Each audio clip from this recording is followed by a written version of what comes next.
Evening, guys. This is FM Yank for September 14th, 2015. I am filling in for Paul, who's been a little under the weather the last few days. So say hi, Paul. Good evening. And then we've got Ryan on as well. Good evening, everyone. So we will jump And the dog as well. And apparently we got the dog as well. So we will jump in tonight because we have a packed show tonight to talk about the weekend's actions as club soccer returned to us.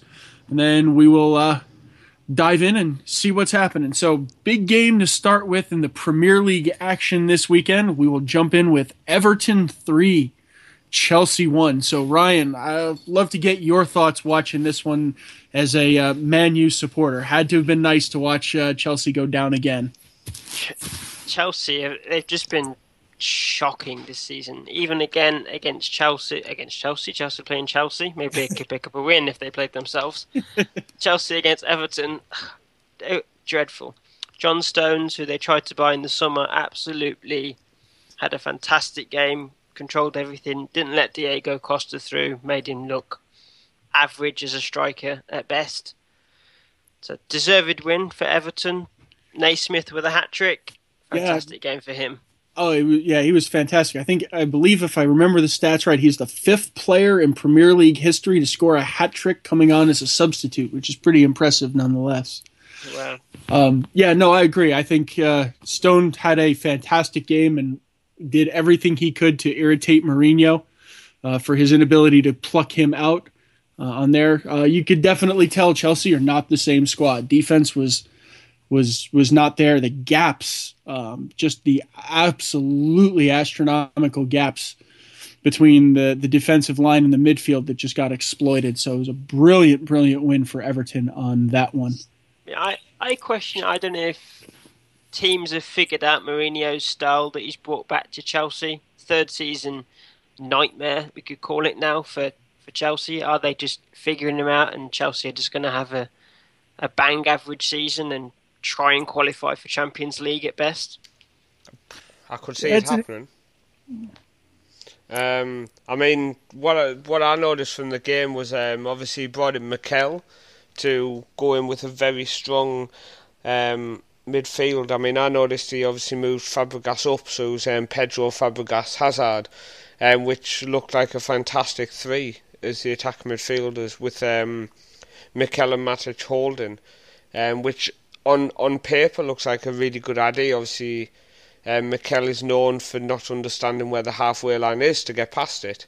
But there was times during the game, watching it live, where I was purposely just not even watching the ball, I was just watching where their midfield was. And Matic and Mikel were often getting actually further forward than Fabregas. And they genuinely had no composure, no defensive knowledge, it appeared, during the game. They just had, all they were interested in was pushing forward. And it's just something that needs to be addressed. Yeah, I would definitely agree. I'm also sort of amazed as you watch this year how little effect Hazard has playing. Last year he was making incisive runs and deep cuts, and he was really creating a lot of space with good movement. This year he's just absolutely absent. Interesting to see on there. I'm curious to see what happens in the future, but I think this was one of very well deserved for Everton.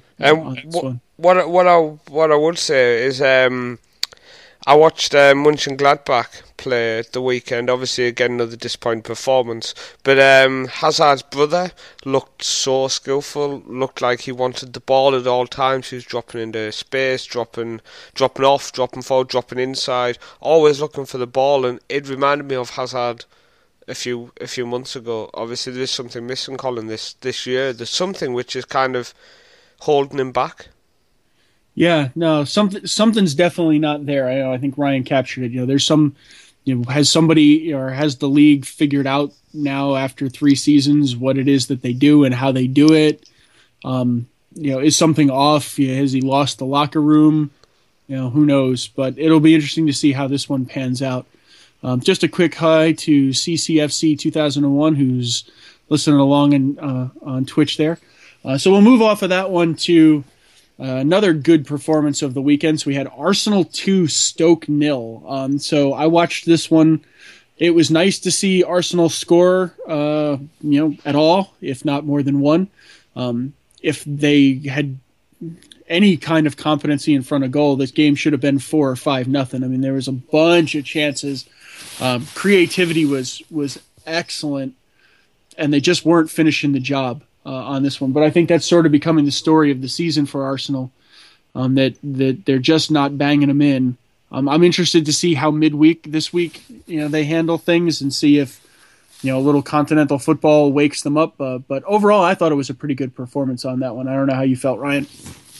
Exactly the same. It's one of those games where it shows they've got players that can score, but they need that clinical striker, which they tried to get over the summer, or the link with Benzema, which they've had for years, Cavani, which came out of the blue. Whether they're going to sign these players eventually in the future, or any clinical striker, remains to be seen, but they definitely need some clinical striker that could put away simple chances. Could be 4-5-0, like you said. Yeah. It was...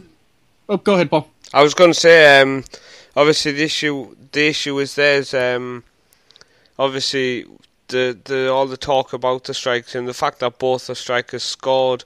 It is hard to jump on the back, but Giroud putting that goal, that opportunity wide, the one along the ground, is definitely one which a top class striker should be putting away, I think. Yeah, no, I would agree. I thought that was a pretty basic miss from someone who should be playing at that level. I know Walcott, there was another opportunity in there somewhere that I'm trying to remember. I think Walcott blew a similar one. So yeah, I think it's interesting to see Stoke. I was curious, given how much time, effort, and energy they've been putting into sort of elevating into that next level, call it the Europa League level, that 6th, 7th position, how much effort they're putting into there. So I was interested to see how this one tested. I think Stoke played well, but were definitely outclassed. So I don't think they're there yet. I thought they got cut up and beaten apart by, Arsenal's midfield quite a bit on that one. So I still think they have some work to go, but it was an intriguing benchmark for me to see sort of Stoke against a place where they're aspiring to be. Am I right to say Arsenal had 26 shots in this game, which is the most of any Premier League club this season so far? Yep. No, that's definitely. Sorry, can I just jump in? I don't mean to be rude. Just Daniel saying in the side, just saying that I don't sound the best. No, I'm not 100%. Another reason why Colin quite nicely, and which I appreciate, is offered to host and do most of the talking this evening. Yeah, plus we don't like listening to you all the time. Thanks. No problem.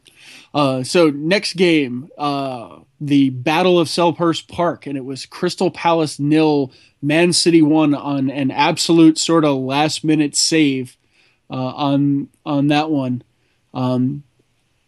Big takeaway I had from that game is that Selhurst Park is going to be an ugly, difficult place to play for the Premier League this year. Man City, who have shown so much quality in the prior games coming in, struggled mightily all game long. Now, admittedly, Aguero sort of went down with an injury, and I haven't seen any reports on what that looks like yet, or sort of durates. Apparently he's out of the Juventus game. Oh, damn. I still think they have enough quality to see him off on that one. But, even without him in there, I think, they didn't field the strongest lineup I'd ever seen from them, but it was still a pretty damn good Manchester City, and they struggled to put away Crystal Palace. I think the project there is very intriguing. I'm still annoyed that, Pardew ditched and ran, but okay. We'll put that behind us. But let him go. Yep, I'll let it go. But it is a very intriguing proposition. I think I saw more from Crystal Palace against a top-tier team than Stoke against the top-tier team, sort of comparing. I compare a lot in my head, sort of Stoke and Crystal Palace in the same level where their projects are at. So I don't know where you guys think about it, but I saw more and better from Crystal Palace on this one. definitely. I mean, Manchester City are very lucky. The youngster that came on, I'll let you pronounce his name, Colin. We know you'll love your pronunciation of strange names and countries. I hit Joe, I believe. I think so. Something like that. I know Chris Kamara had a go and failed terribly. But that's Chris Kamara for you. But even so, Man City 1-0. Crystal Palace is a very good game for them. But now City running away, potential for them to win the league this year. I think this is the type of game City would have lost last year. And I think Palace didn't look bad. I mean, I'm sat every week waiting for Pardew to mess it up, and currently he's not doing too bad. So fair play to him on that. And they are playing a very attacking but solid team, and I think that's what's catching a lot of teams off, because I think City go into it thinking, right, these are going to sit back, and they don't. They hit them, and I think it is still catching a lot of teams out. But City did well. That kid played well in pre-season. I watched when City played Melbourne, a couple of the teams when they were down there. And he looked fairly decent, but I did think he's not going to really get a game during the season. But it was nice to see him get on. Mm-hmm. Yeah, it was. So moving on to a battle of the newly promoted. So we had Norwich City 3, Bournemouth 1. I will admit I didn't watch this one. I was curious, sort of catching it in the side. Little disappointing. I was hoping for some more out of Bournemouth on this one. It looked, from everything I saw in the recaps and highlights in that, it looked like Norwich pretty much manhandled Bournemouth and really just sort of out-qualitied them on this one. I think to me, sorry, Colin, I mentioned this was the test of the two teams that have come up from the Premiership. How different are they now playing against each other as a Premier League side? And goes to show that Norwich have got some fantastic players coming through. Some players that have gone out on loan, so their youth system is fantastic. The players they've got now are fantastic for the Premier League. I can see them stopping up. Bournemouth, unlucky for them, not their best game of the season so far. So improvement for them to come, I can see. But Bournemouth are going down. It's sad to say, because I think which has annoyed Jay, one of our admins, what's annoyed him as a Norwich fan is the fact that everyone still jumped on the Bournemouth bandwagon after the game and said, oh, well, it wasn't the best game, but they tried, they did well. These are the games Bournemouth need to win, because it's okay going into the big games and throwing everything at them, and sometimes coming out with a 4-3 like against West Ham, but then sometimes getting absolutely battered. But against these teams, the newly promoted, the teams expected to be down the bottom, they need to be picking up points away, victories at home. And I think they were shown to be not that good.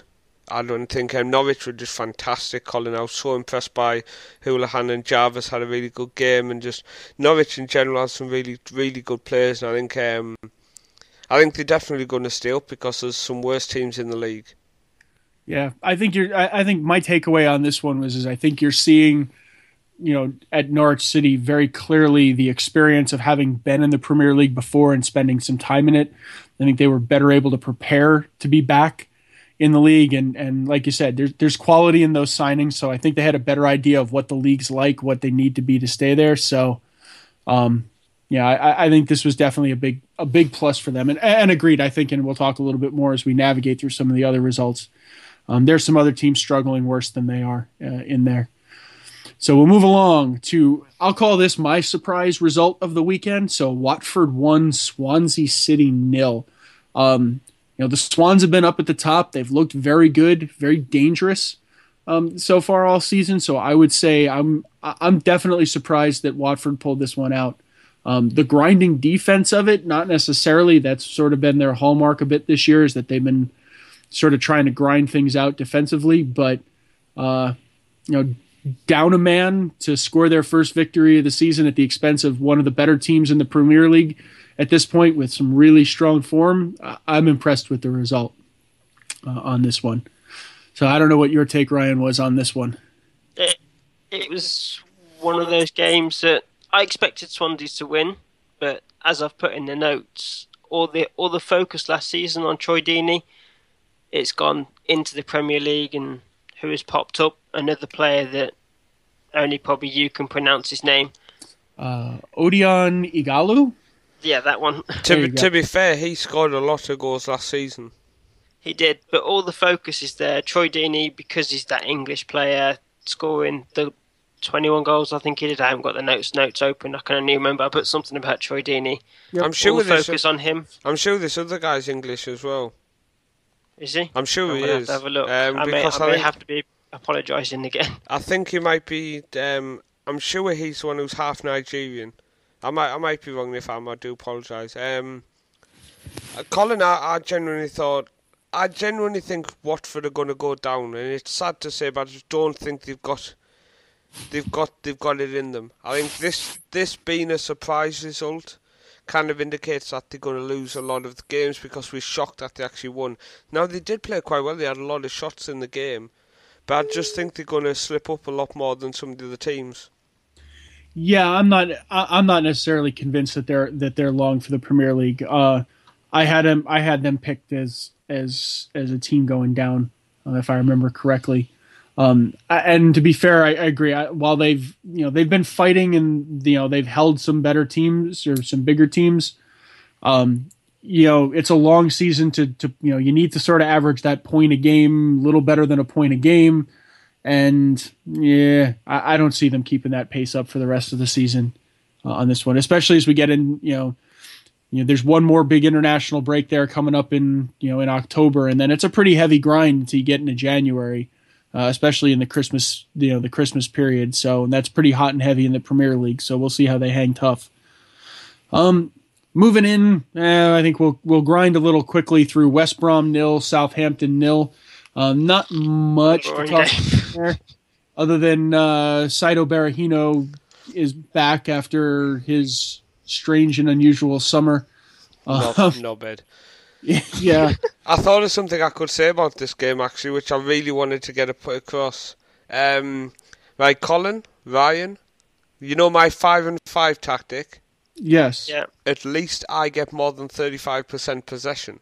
35% possession as a home team is terrible. And also, great credit to Pulis for admitting that McManaman dived. If he only stayed on his feet, he would have got a penalty, because he would have got took out anyway. I have to admit it was pretty brutal. This particular match. Yeah, there's a couple incidents across Europe on that sort of thing, and I remember at least one or two others with the same sort of. I think there was one in Germany, and I can't remember which game it was in, of the same sort of thing. If you'd stood there and played on your feet, you'd have definitely got the result you were looking for. But instead, kind of taking a glance and dropping off like you got shot, meant that no one was going to give you the official, no official was going to give it to you. So, kind of disappointing that guys don't, kind of haven't figured that out. Just stand and play. But moving on, and we'll get Ryan's take on this next game here in a minute, but I'll give you my 2 cents first. We had the Northwest Derby result here. Manchester United 3, Liverpool 1. So I'll give you my 3 thoughts for the game on this one. So the first one was Benteke's goal was just crazy. That was one of my favorite goals of the season so far. Martial showed a lot. Obviously, one game, one goal. He showed nothing. Come on, Colin. Hey, I'll give you my 3 thoughts. That was only thought number 2. I thought he showed a lot in that one. And then my third thought is I think Brendan Rodgers' time at Liverpool is rapidly coming to a close, and I suspect he's not going to see New Year's at Anfield on that one. But we'll go to Ryan. Can I just say before it goes to Ryan, if Ryan dares compare that guy to Henry, I'm going to cut him off. I was actually going to be Mr. Cool, Calm and Collective and not get too excited about him, because it was 1 goal, 1 game. He could look at Makeda. I think one of the commentators said that Makeda had a fantastic debut, scored a wonderful goal, and then not much happened. I mean, after that. Don't get me wrong, Ryan. I'm not saying he's a bad player, not at all. In fact, his touches weren't too bad. But in terms of the way they spoke about him, he did not do he did do something. He scored a goal. But let's look more at the fact that Skirtle moved out the way like some freaking cheap hooker on a Friday night. Yeah, I mean, honestly, there were many moments like that for Liverpool in that game. The centre back pairing for Liverpool is just frightening. Man United were frightening last season, and it was terrible for Liverpool yesterday. So many mistakes. Dejan Lovren doesn't belong in the Premier League with the standard he's been playing since he's joined Liverpool. Ryan, what were your thoughts? You know, there was an incident where Lovren tackled your right back, Damian, and he kind of, shouted loads of abuse at him, as if like, take that. And like, Damian was literally just like, what? What did I do? Yeah, I did see that. I don't know. I think it's probably Dejan Lovren getting frustrated with his poor performances, which he should be. He should be performing a lot better than he is. And I don't want to go too hard because Man United fan, if I start saying Liverpool played terrible, then they probably say biased and all that. But I'll do it. They were shit. They were dreadful. Absolutely. Benteke's goal, no taking away from that. It was a fantastic shot. It'll possibly be up there for goal of the season unless we see anything spectacular. I hope not. Sorry, Colin. I thought it was good. Do you know what the execution was good? I think it'd be goal of the month. It could have been. If we're going to be picky, it was kind of central. It was only the pace that beat the keeper. And also, if Herrera decided just to check down a little bit, check if he had a pair of balls and actually headed the ball, instead of literally turning, curling up in the fetal position and crying. I mean, honestly, the replays, after you watch the replay once, you go, oh, nice goal. Then you're like, let me see it again. You're like, oh, you want to see the goal? No, I want to watch Herrera. That's the only reason you watch the replay, and watch him kind of grab his head and turn and panic. I mean, we've got to look at it. Liverpool could have done so much on so few. So all three goals near enough for Man United. The first goal, the free kick, I think the whole Liverpool team fell asleep. They were the whole gap, big massive gap. Dele Blind on the edge of the box, Carrick walking around like a Sunday stroll, telling everyone, "Oh, this is fun. Liverpool are just going to stand away from our players." Simple passing, simple goal. Joe Gomez, great free kick, great goal for Dele Blind. Joe Gomez showed his inexperience in the Premier League to go down on that tackle in the box. I would say Herrera showed his experience in that situation, I would say, because he moved over, didn't he? Yes, I was getting onto that as well. But sorry. You don't go down in the box there, and Herrera showed his experience, like you said. Here's a question: did he dive? Because there was he wasn't in line with the ball. Herrera basically left the ball to fall over Gomez. So would you say that's okay? I don't think he dived, but I think he knew the tackle was coming. So what I would say, which was pointed out on Monday Night Football, Colin, which was the fact that at many times during the game, Liverpool played with a back five. Now, in that back five, the guy playing left back was Danny Ings. Really? As the team, that's not a good sign. As the team dropped, as possession was in United's hands, as they dropped, there was many times where they literally lined a perfect back five, and Ings was at left back. Well, you're not gonna, if your striker's hanging out at left back, you're never going to get any control to spring out of those situations. You might as well hang it up right there. It goes to show, Paul. But it goes to show that Alberto Moreno, who is a left back, and they're playing Danny Ings as a left back. Which is strange because I don't think he's a bad left back, Moreno. He's not. He's not the best. I don't rate him very highly. He's not the worst. So, I mean, there's worse people. I mean, they could have Haidar or Dummett. Oh, they could.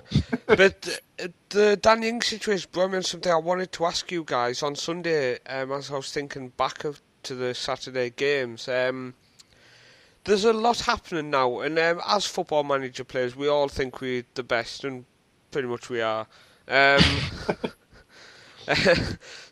People who don't know me will be sat now going, "What a knob, he's so cocky."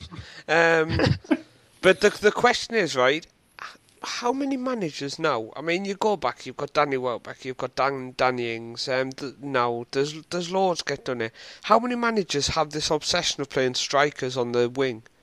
with the incentive that they think, oh, well, he can cut in and score goals. Now, in my opinion, I would 99.9% of the time rather have a actual winger on the wing.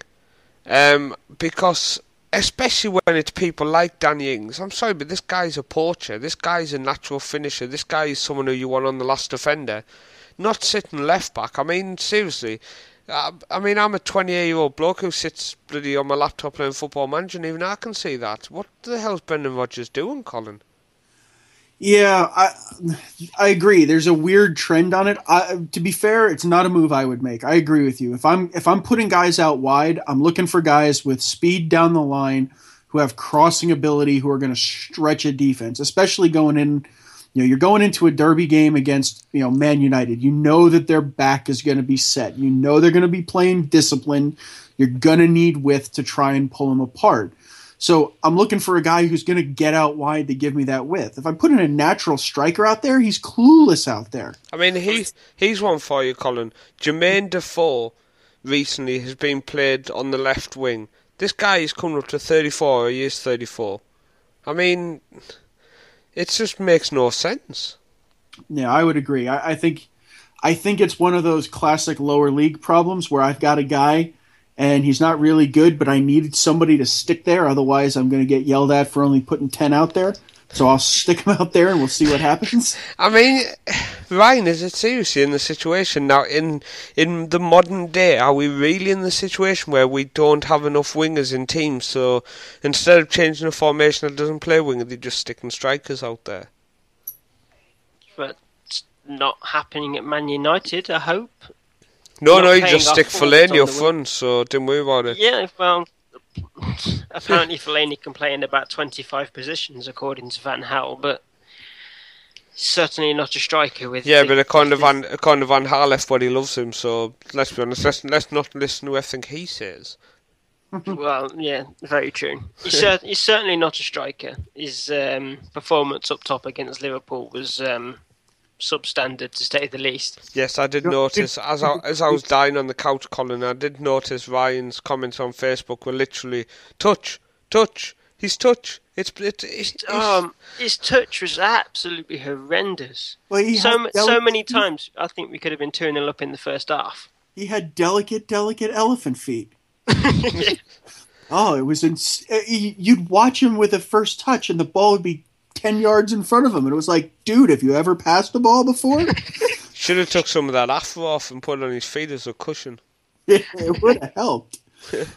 Just quickly before we leave this game, I obviously Brendan Rodgers at Liverpool and the struggles that they've had out of the gate is a big talking point. Do you guys think he survives Christmas, or is this are they going to keep in with him? And it's the end of the year they fire him, or do you see Liverpool turning this around? I think he stays because the board have given him the money to spend. Unless they go on a really horrible losing streak, then he may not last. But I think he may turn it around because Brendan Rodgers is Brendan Rodgers, and he can turn things around. I mean, after what he did at Reading and Swansea, I genuinely would have said, don't get rid of him, especially what he's done at Liverpool as well. At first, he looked like he was trying to create something, and something actually that looked quite decent. But just recently, his tactical decisions have just kind of smacked of desperation, and I do think he's going to get relieved of his duties if he doesn't sort himself out. Because, as I've said, strikers on the wing, strikers at left back, just clueless, basically. Well, I suppose if you want to score goals, put strikers everywhere. Okay. Yeah, man, I'm dying trying to laugh. Okay, moving on. We've got we'll quick touch this one. So Sunderland 0, Tottenham 1. Yeah. Not a whole lot. I think another one of biggest standout for me on this one was Tottenham is a far less interesting side to watch with Eriksen out injured, and Harry Kane is, I think struggling a bit with second season, and now that everybody knows he's there and what he's capable of, he's in need of somebody else up there to help create space. And the other one is if Arsenal's finishing was bad, Sunderland should have scored many a goal with the number of times they had killer balls cut through the Tottenham defense on that one. But just some god awful finishing on their part, and lack of pace to let Tottenham's defense recover in a bunch of places. But not the most impressive game I've seen by any stretch.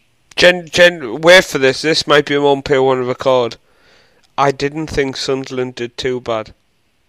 You really are sick, aren't you? I really did think they did all right. I mean, all the way through the game, I was praying to God that Tottenham scored. And the goal Tottenham scored, 16 touches, only Chadley and Lloris didn't touch the ball in the build-up to the goal. I might be sick, but I still remember the stats they rhymed off during the game. It was a great game. I mean, I would say the Korean guy, is it Lee Hung? Son, that's it.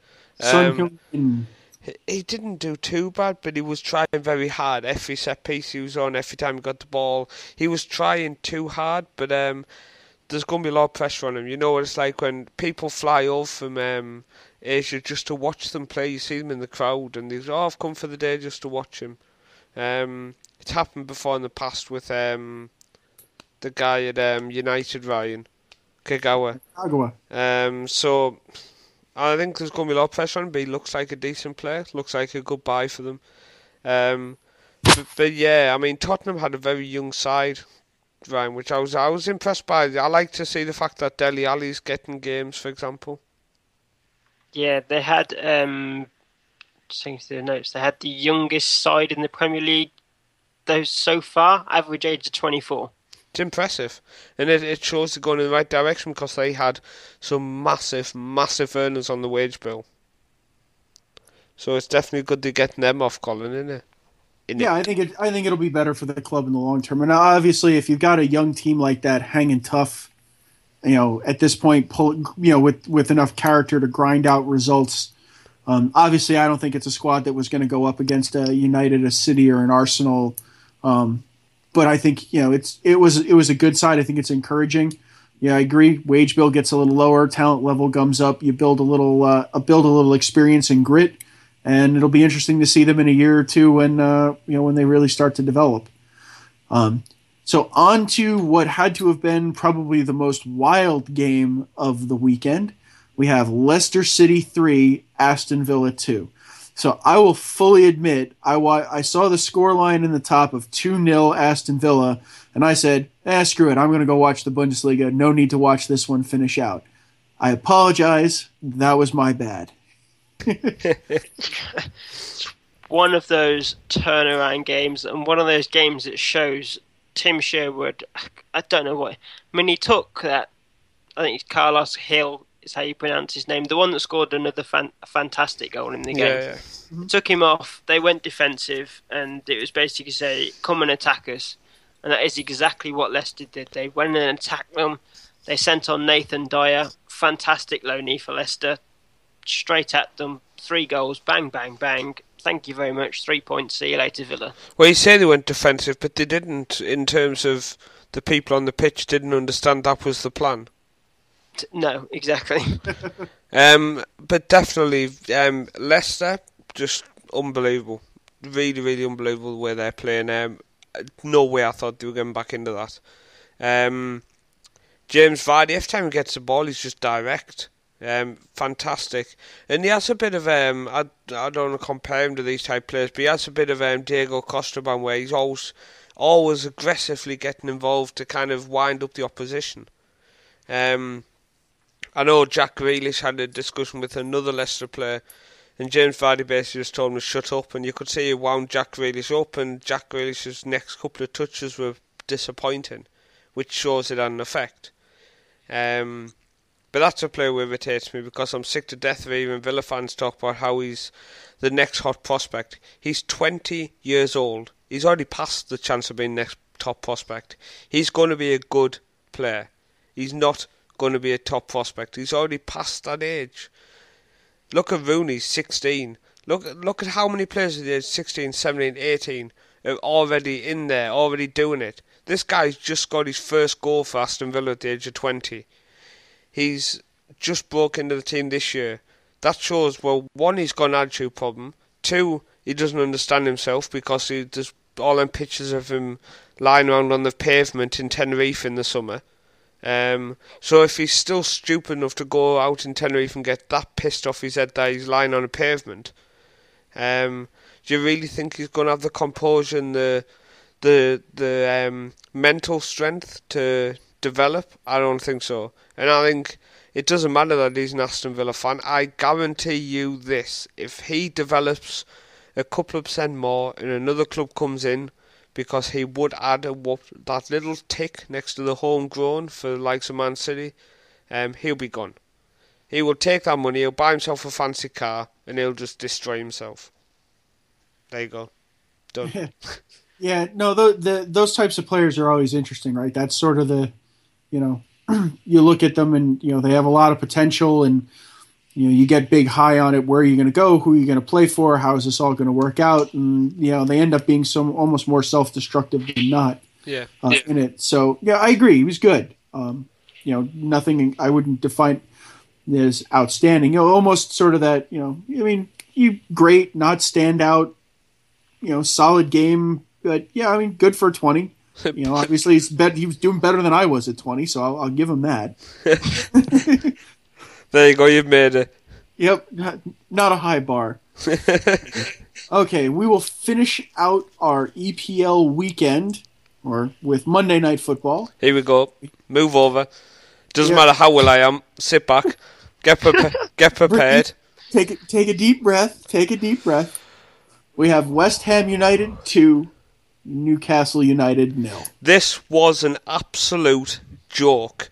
Honest to God, I hope the Newcastle players are sat on a bus now. They've gone on YouTube and thought, what can we listen to? Because you lot were fucking dreadful. The best player in our team was Paul Simpson, our assistant manager, and he's shit. He's the only one who had a good first touch tonight, and he still managed to injure Haidara. I don't know if you saw that. He took a touch, Ryan. The ball bounced off Haidara. I was waiting for him lying on the sideline crying. He's there holding his knee. We were shocking. There was times we 2-0 down, we need to attack. Colaccini's pushing up to the halfway line trying to get the defence up. Yep, that's right, he actually tried to organise something. And what happens? Jack Colback decides he wants to go and have a chat to Tim Krul, I think. I've never seen someone sitting so fucking deep in my life. I genuinely, I'm looking at the screen and my girlfriend, I don't know why, she come and stand and watch the football next to me. I'm like saying, where the hell's he going? I think, does he know the goal's the other way? Do you know what? West Ham were decent, but we could have turned these over. Papi Cisse, he's linked with the Middle East. I tell you now, I'm travelling back to England to bloody drive him because he was shocking as well. There was a couple of times he took a first touch. He might as well just picked it up. He might as well have picked it up because that guy can't kick a freaking football. You go to the rest of the team. Sissoko on the wing. How long are we going to play Sissoko on the wing? That guy can't fucking run to save his life. They might as well stick him in the middle and say, look, just play with yourself a bit. Could put Perez out there and keep up with the trend. Don't get me started on Perez. Why did he decide, right, okay, Mitrovic is obviously suspended because he's a nut job. Who shall we play, Cisse or Perez? I know, let's give Cisse a go because he's shit. What goes on in the team meeting? Honestly, why Perez isn't starting? Touravan on the left wing, he stayed hugging the touchline, which was nice to see. But I think he was just watching the game thinking, fucking hell, these guys are crap. Don't give me the ball because there's nothing I can do with it. Let's go back. Anita, all he did was barge into people. Janmaat looked quite good going forward. It's a shame he forgot he's a fucking defender. Jesus Christ. That guy, he dawdled back at one point. Even Newcastle fans were chanting run. Haidara at left back. He should have been left back on the bus. But yeah, I think that's about it. Okay. Well, Not much more to say beyond that. But I don't disagree. I think Paul's covered everything. Yep, I think you got that one. It was dreadful. One quick question, just because of some lasting links to England. So Andre Villas-Boas announced he's going to be leaving Zenit St. Petersburg at the end of the season. Any odds you think he lands back in England, Ryan? I fucking hope so. In Newcastle. Maybe in Newcastle. Do you know what? I'm not going to blame Steve McLaren too much. But there was a point where he's writing in his notebook. He's writing in his notebook at about just before half time. Genuinely, I wish I could have texted him. Just don't fucking bother. Just don't bother. I don't know what notes he was probably just writing shit. Just over and over again on the page. It was dreadful. Colin, trust me, you're glad you were at work. Yeah, I'll catch it later and maybe I'll fast forward. I love the fact that the West Ham fans were chanting at one point, Andy Carroll left us because we're shit. Yeah, well, don't worry. At least they've been paying his sick note for so long. But yeah, it's so depressing, and as people who aren't Newcastle fans will probably sit thinking, "My God, you're going on about them again." Trust me, you try being a Newcastle fan for a few years, because oh my God, at the age of 28, no wonder I'm getting bald. It hurts. It does. It's genuinely painful. Bald, ill. Exactly. They probably make him ill.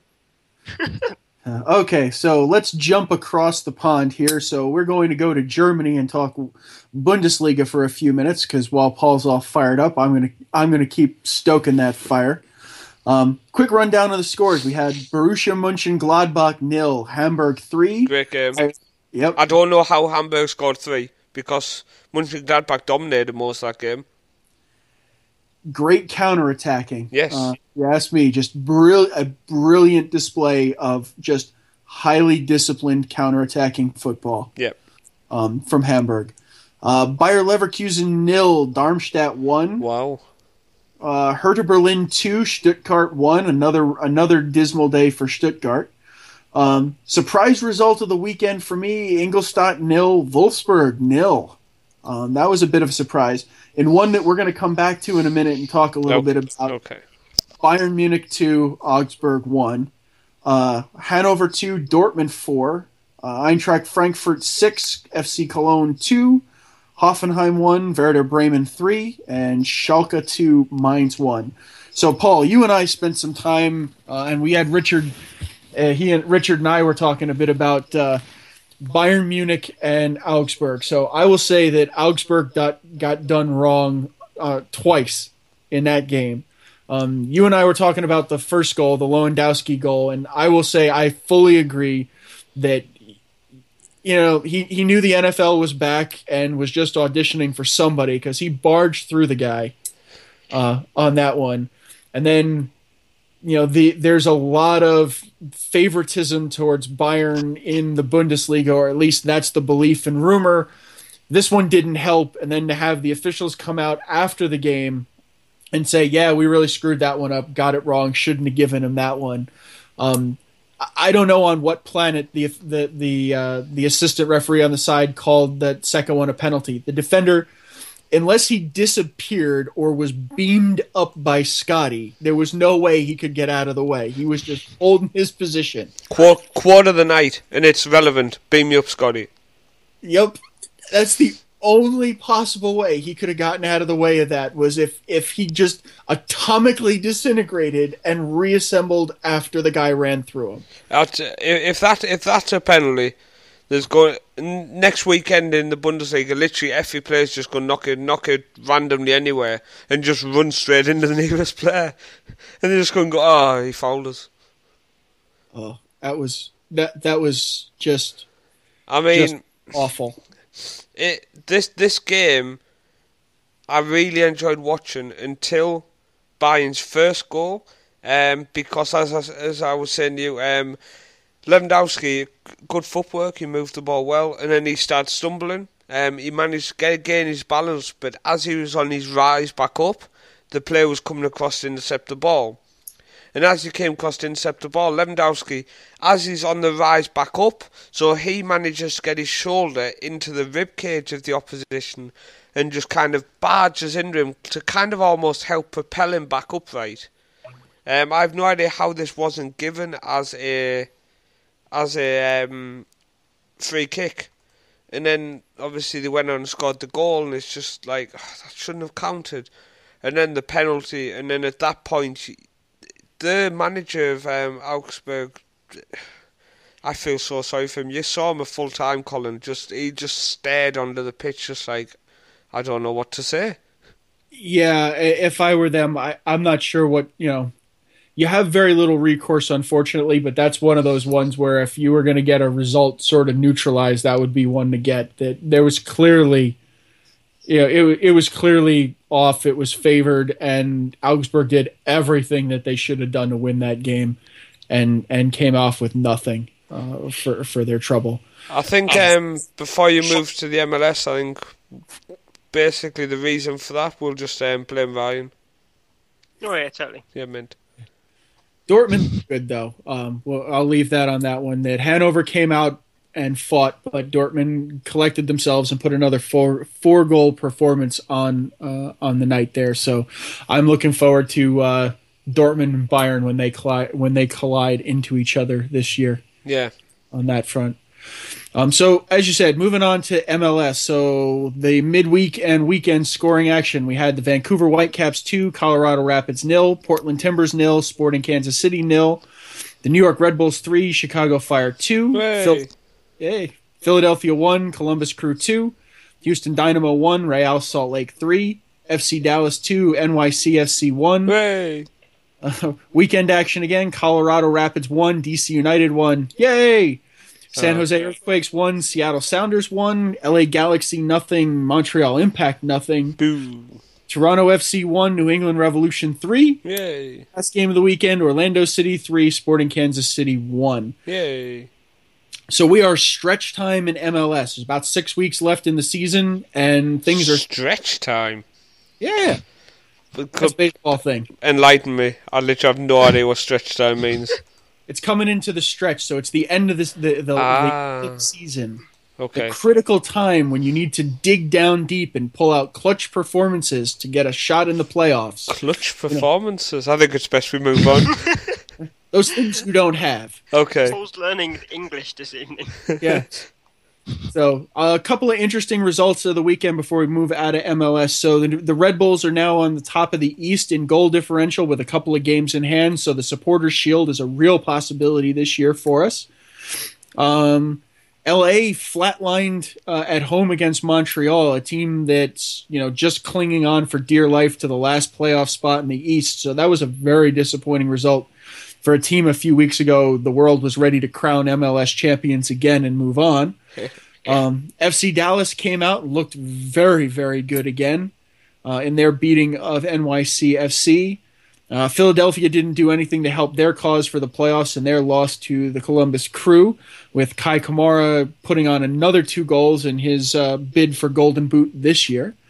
And Toronto FC again didn't do their goal hopes to make their first playoff appearance any favors by dumping a home game against the New England Revolution on there. So back to Europe. We'll just stop for a second and say hi to James in listening in the stream. Back into Europe, we have French Ligue 1 for the weekend. So scoring results, we have opening the weekend was PSG 2, Bordeaux 2, Lyon 0, Lille 0, Nice 0, Guingamp 1, Troyes 1, Caen 3, Lorient 3, Angers 1, Montpellier 1, Saint Etienne 2, Toulouse 2, Reims 2, Gazalec Ajaccio 0, Monaco 1, Nantes 0, Rennes 2, and Marseille 4, Bastia 1. Does anyone else think when Colin says Leon, it sounds like some sort of sexy fetish? say it again, Colin. Lyon. There you go. I'm going to record that and just play it before I go upstairs to the missus. That's Lyon. Everybody. You'll like it. Not too much on my part. I was interested to see Monaco at Gazalec Ajaccio on the road. I'm surprised they only got out 1-0 on that one. Ajaccio played played well on that front. PSG Bordeaux was a good one. Am I right to say PSG were denied a record as well? If they had won or something, it was so many wins in a row, which was a record. I believe so. I'd have to go double check it. Mistakes from the goalkeeper as well. Yeah, a lot of pushing and shoving. Definitely a high intensity match. Bordeaux came to play physically, pretty physically, and you could see that PSG didn't like it. Cavani was definitely in several shouting and shoving matches on it. On that one, nice to see Marseille kick it into gear again. Obviously, Bastia isn't exactly a top tier squad, but to see them come out, I think that's 10 goals in their last 2 games, league games. So clearly they're starting to click a little bit on that front. So in there, just to do quick last covers here before we close out the evening, just to go hit Scotland quickly. Inverness 2, Hearts 0, Aberdeen 2, Celtic 1, Motherwell 1, Ross County 1, St Johnstone 4, Hamilton 1, Partick Thistle 0, Dundee 1, and Dundee United 1, Kilmarnock 2. I watched the Aberdeen Celtic match, and that was definitely a lot of fun. With Hearts dropping it at Inverness, Aberdeen's back now, or is up now at the top of the table. There's a 2-point gap to Celtic. Game in hand also.